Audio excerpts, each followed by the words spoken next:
Oke, para ayah, coba kita jujur-jujuran sebentar. Kita semua pasti pernah kan ngalamin momen emosi kita memuncak.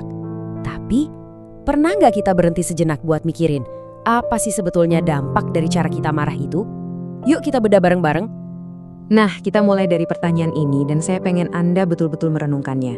Sadar nggak sih, kalau cara ayah meluapkan emosi, cara ayah meninggikan suara, atau bahkan cara ayah diam 1000 bahasa pas nahan amarah, itu semua lagi direkam. Direkam oleh sepasang mata kecil yang ngelihat ayah sebagai pahlawannya. Dan ini nih yang jadi kuncinya. Anak-anak, apalagi soal emosi, itu peniru yang paling ulung. Mereka itu pengamat yang luar biasa loh. Ayah bisa aja ngasih 1000 nasihat soal pentingnya sabar, tapi kalau mereka lihat ayah banting pintu pas lagi kesel, coba tebak. Mana yang bakal lebih nempel di kepala mereka? Jelas bukan kata-kata kita. Tindakan kita lah yang jadi kurikulum emosional buat mereka. Kalimat ini, wah ini dalam banget dan jadi inti dari semua obrolan kita. Kenapa? Karena ini bener banget. Kita, para ayah, itu ibarat cermin. Dan apa yang anak kita lihat di cermin itu hari ini, itulah cara mereka bakal menghadapi dunia besok. Jadi setiap kali kita ngerasa emosi mulai naik, sebetulnya kita tuh lagi ada di persimpangan jalan. Ada 2 jalur yang bisa kita pilih dan masing-masing punya hasil yang beda banget buat anak kita. Coba deh kita lihat perbandingannya. Di satu sisi ada pilihan A, reaksi yang instan, meledak-ledak, teriak. Nah, di sisi lain ada pilihan B, jeda sebentar, ambil langkah sadar buat diam dan atur napas. Keduanya sama-sama respons buat perasaan marah kan? Sekarang, dampaknya apa? Ini yang paling penting.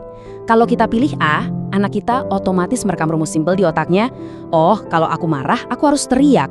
Tapi kalau kita pilih B, mereka belajar sesuatu yang jauh lebih berharga. Waktu aku marah, aku punya pilihan. Aku bisa kok kendalikan diri.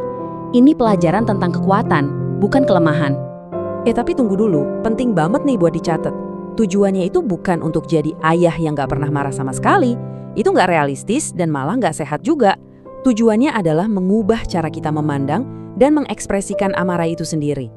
Marah itu kan sinyal. Sinyal kalau ada batas yang dilewati, ada sesuatu yang gak beres. Itu emosi yang manusiawi banget dan normal.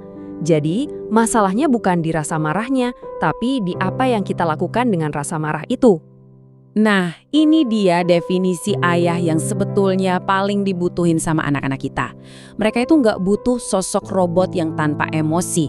Mereka butuh contoh nyata, role model, tentang gimana caranya jadi manusia seutuhnya yang bisa ngerasain emosi kuat kayak marah, tapi tetap bisa mengelolanya dengan bijak. Jadi, coba deh ingat ini. Setiap kali ayah memilih untuk berhenti sejenak dan tarik napas, ayah itu lagi melakukan sesuatu yang lebih besar dari sekedar menenangkan diri.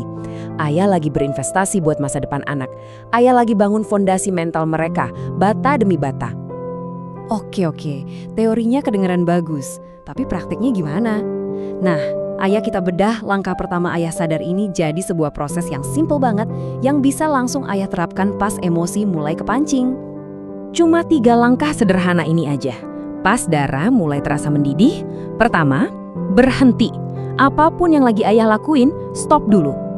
Kedua, tarik nafas yang dalam, kasih oksigen ke otak. Dan yang ketiga, ini yang paling ampuh, bayangin anak ayah lagi ngeliatin.